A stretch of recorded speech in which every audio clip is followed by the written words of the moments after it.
Rudy connection. Let's play hardball.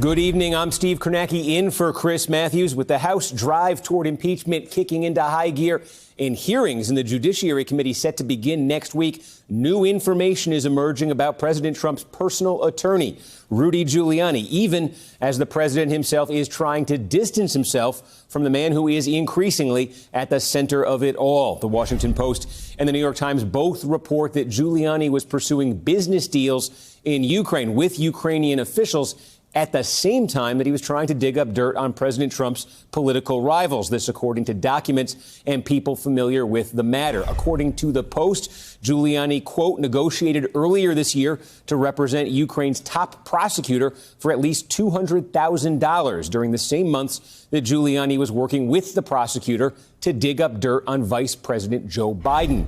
In an interview with the Wall Street Journal, Giuliani said he decided he couldn't represent the prosecutor because, quote, he believed doing so would pose a conflict with his representation of the president.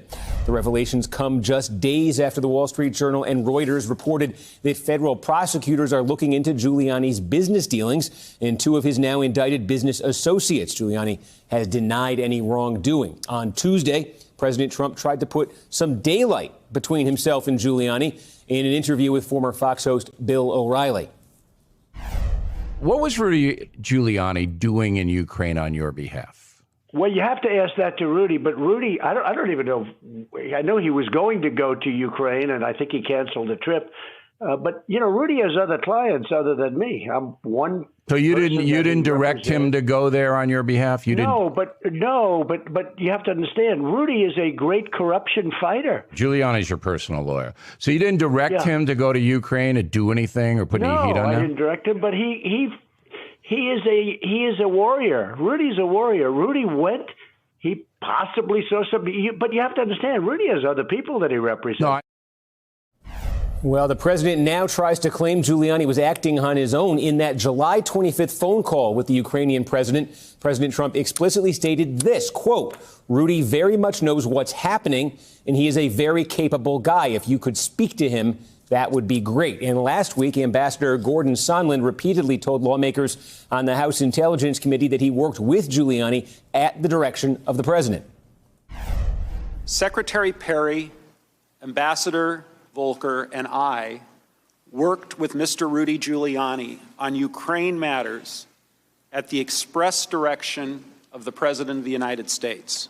We worked with Mr. Giuliani because the President directed us to do so. When the President says, talk to my personal lawyer, Mr. Giuliani, we followed his direction. When the President says, talk to my personal attorney, and then Mr. Giuliani, as his personal attorney, makes certain requests or demands, we assume it's coming from the president.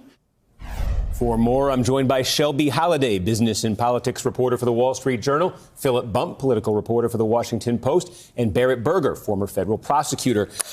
Shelby, I'll start with you. We have known since even before we found out about the president's phone call, even before this transcript was released, Giuliani was out there talking about his interest in Ukraine on behalf of President Trump, on behalf of his client at the time. Now we find out that sometime maybe in this same period, he was in discussions to represent a Ukrainian prosecutor. What do we know about the timeline here, when those discussions were taking place, how close they came to actually coming to fruition? Right. The timeline's really important. So earlier this year, the Journal is reporting today, Lutsenko, the former prosecutor in Ukraine, met with Rudy Giuliani in New York, and they had a conversation about the Bidens and about the 2016 investigation that Rudy Giuliani went on to publicly push for.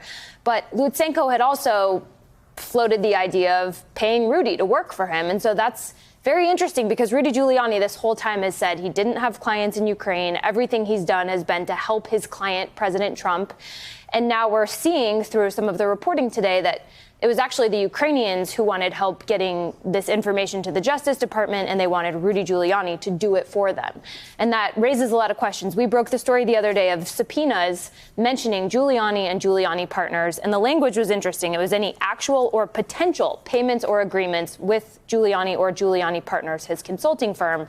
And the reporting today sheds a little more light on what prosecutors are looking at, because these payments and these draft agreements and potential payments go right to the heart of the investigation. Was Rudy Giuliani working on behalf of a foreign government or a foreign person to influence the U.S. government, which is illegal? Right. So here's the question, too. So we know Giuliani's interest, potentially at least on behalf of Trump, was to get this investigation going into the Bidens, right. into Burisma, all that. Right. OK, from the standpoint of this prosecutor, Lysenko, his name came up a lot in these hearings. Remind us who he is and what he would have wanted Giuliani to be doing for him. So a number of the officials and former officials who testified in the impeachment hearings last week referred to him as a corrupt prosecutor.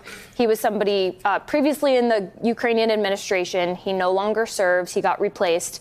But he was somebody who Marie Yovanovitch said was corrupt and didn't necessarily like Marie Yovanovitch, the ambassador who got fired, because she was blocking some of his activities and pushing him to clean it up and do the job that he was supposed to be doing.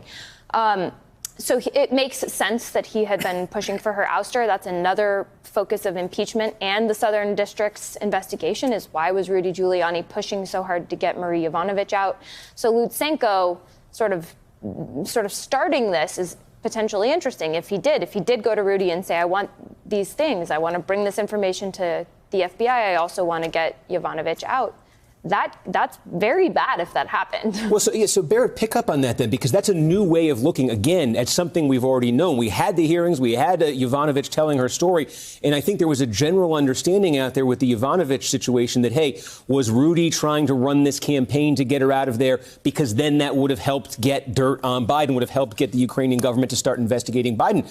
But now, looking at it from this angle, the potential there is this would be Rudy acting on a potential client's behalf to do something that he wanted.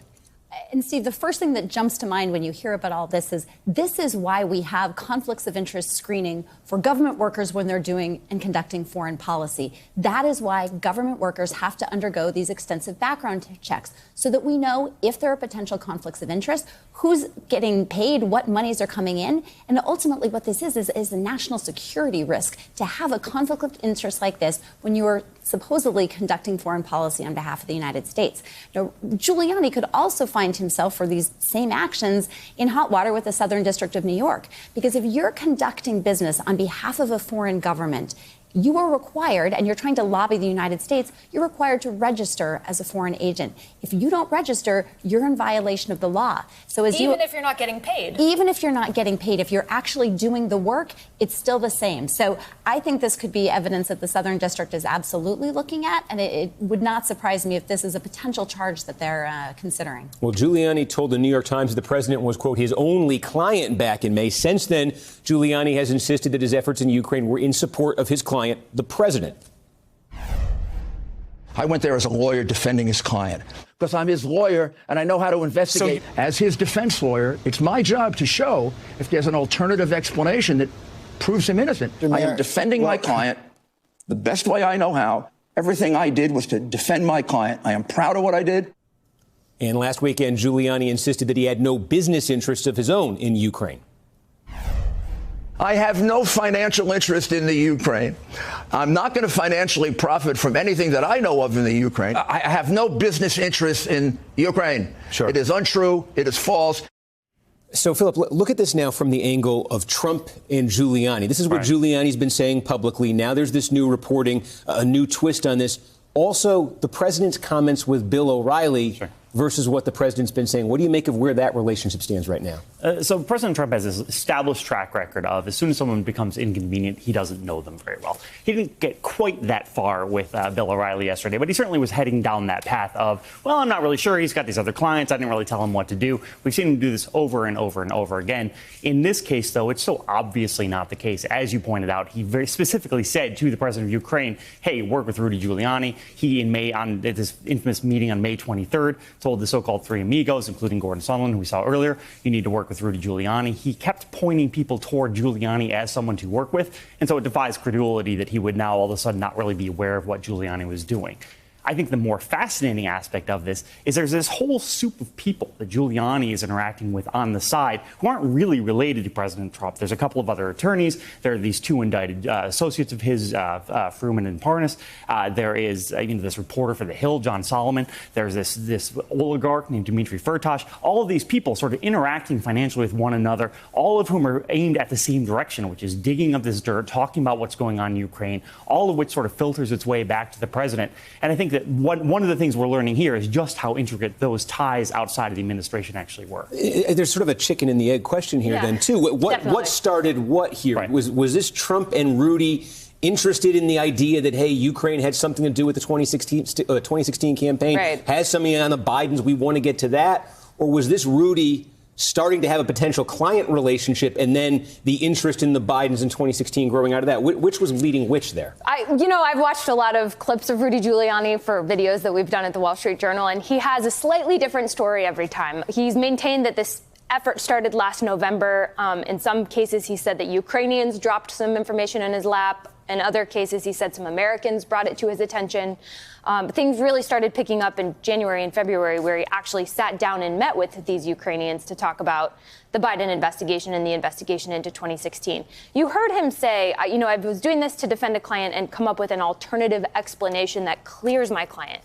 That's also a little strange because President Trump was ultimately cleared by Robert Mueller. They didn't find any evidence of collusion with Russia. So what Rudy Giuliani was doing with respect to Ukraine and this debunked theory that Ukraine had interfered in the election doesn't make a whole lot of sense.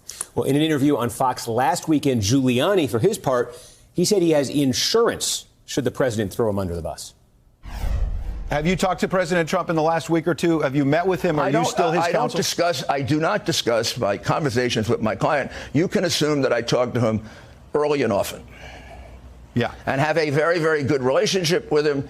And all of these comments, which are totally insulting. Yeah. I mean, I've seen things written like, he's going to throw me under the bus. Right. When they say that, I say, he isn't, but I have insurance. Now Reuters is reporting that Giuliani's lawyer made him call the president to emphasize he was not serious. His attorney told Reuters he shouldn't joke. He is not a funny guy.